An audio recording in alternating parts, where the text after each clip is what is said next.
अब बढ़ते हैं दूसरी सीट की तरफ और ये सीट भी बहुत अहम सीट है।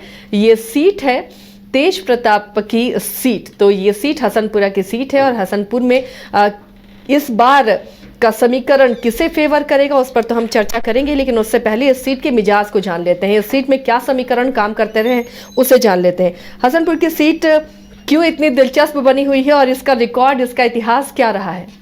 देखिए, हसनपुर की सीट दिलचस्प इसलिए बनी हुई है क्योंकि यहाँ से पिछली बार लालू प्रसाद यादव के बड़े बेटे तेज प्रताप यादव यहाँ से चुनाव लड़े थे, तो इसलिए इस सीट को लेकर एक स्वाभाविक दिलचस्पी लोगों के बीच में है।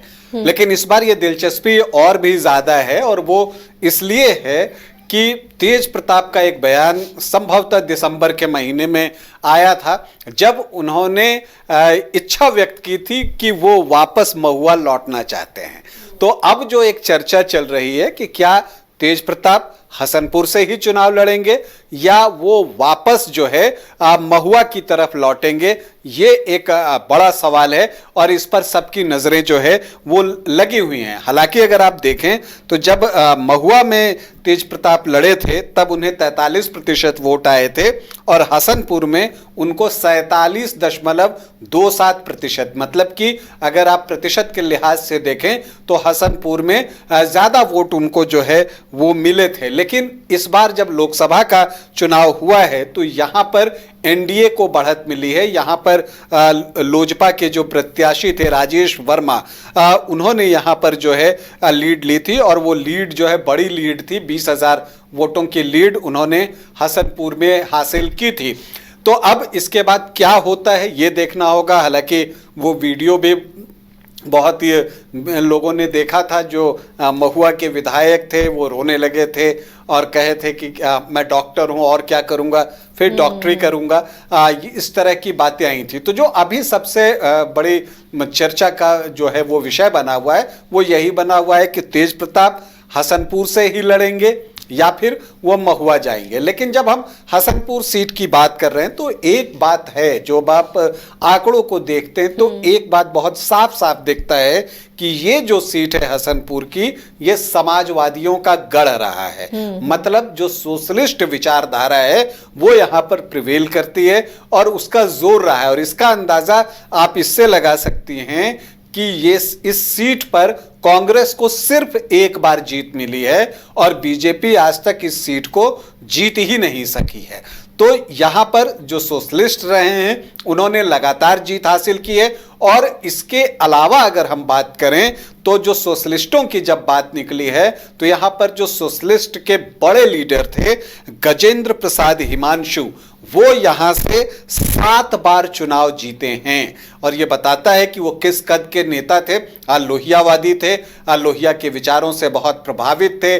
चौधरी चरण सिंह के सहयोगी के तौर पर भी उन्होंने काम किया है, डिप्टी स्पीकर रहे हैं बिहार विधानसभा के, और ये भी चीजें कि मंत्री भी बने। और कहा यह भी जाता है कि उन्होंने अपनी पार्टी न टूटे इसके लिए 2-2 बार जो है मुख्यमंत्री का पद भी ठुकरा दिया है। तो इस तरह के सिद्धांत जो है उस समय होते थे। तो हसनपुर सीट पर जो है गजेंद्र प्रसाद हिमांशु 7 बार चुनाव जीते हैं। जब पहला चुनाव जीते थे तो उनके पास साइकिल भी नहीं थी, ये कहा जाता, और फिर वो चंदे के पैसे से साइकिल खरीदी और फिर उससे प्रचार किया और चुनाव जीते। तो कुल 7 बार अलग अलग पार्टियों से, लेकिन वो सोशलिस्ट पार्टी से ही चुनाव जीतते रहे।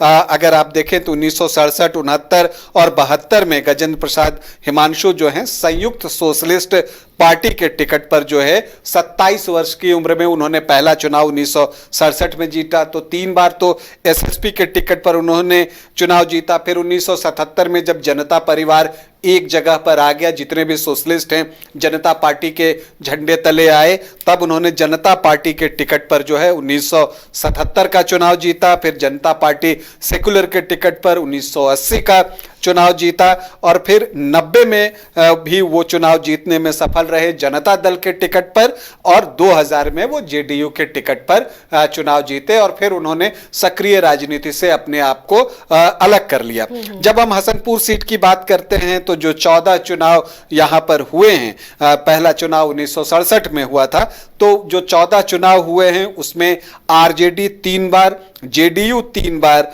जनता दल 2 बार, संयुक्त सोशलिस्ट पार्टी मतलब एसएसपी भी 3 बार, कांग्रेस 1 बार, जनता पार्टी 1 बार और जनता पार्टी सेकुलर 1 बार। तो सिर्फ कांग्रेस को 1 बार यहां पर जीत मिली है और वो भी 1985 का साल था। तो इसके अलावा कांग्रेस यहां से चुनाव नहीं जीत सकी है। अब देखना यह है कि जब 2025 में यहां चुनाव होता है तो कौन से उम्मीदवार आमने सामने होते हैं।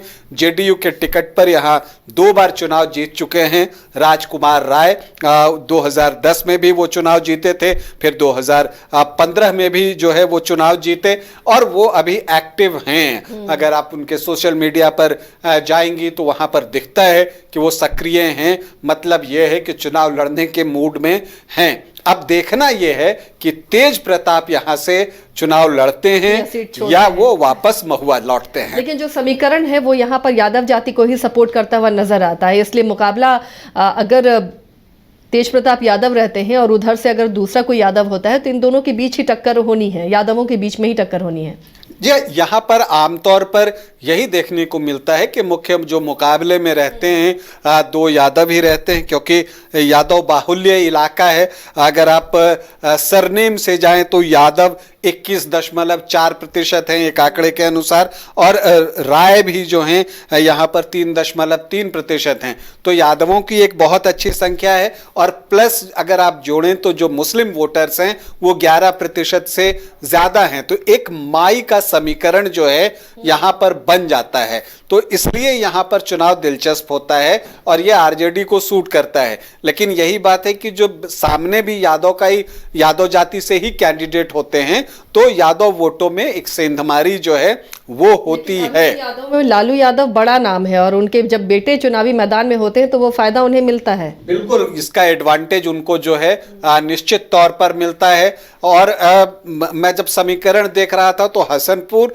और महुआ भी यादव बाहुल्य है, वहां भी मुस्लिम वोटर्स की संख्या, एक माई इक्वेशन वहां भी बनता हुआ जो है वो दिखता है, एक ही जैसी चीजें जो है वो दिखती हैं। इसके अलावा यहाँ पर जो वैश्य वोटर्स हैं वो भी बहुत अच्छे हैं और पासवान और रविदास, जब आप एससी वोटर्स की बात करती हैं तो इनकी भी संख्या बहुत अच्छी है। पासवान जो है, चूंकि अब चिराग पासवान एनडीए के साथ हैं तो वो आपको एनडीए के साथ आके जुड़ेंगे। रविदास किनको वोट करते हैं ये देखना दिलचस्प होगा, क्योंकि जो पिछला चुनाव हुआ था 2020 का, तब आप देखते हैं कि वहां पर एलजेपी ने मनीष कुमार सैनी को कैंडिडेट बनाया था।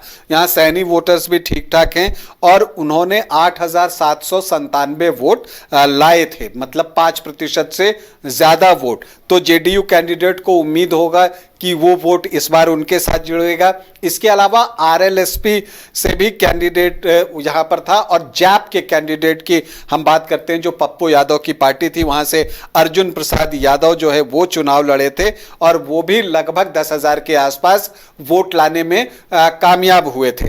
तो वोटों का गणित ये दिखता है, लेकिन जो मार्जिन था वो अच्छा मार्जिन था।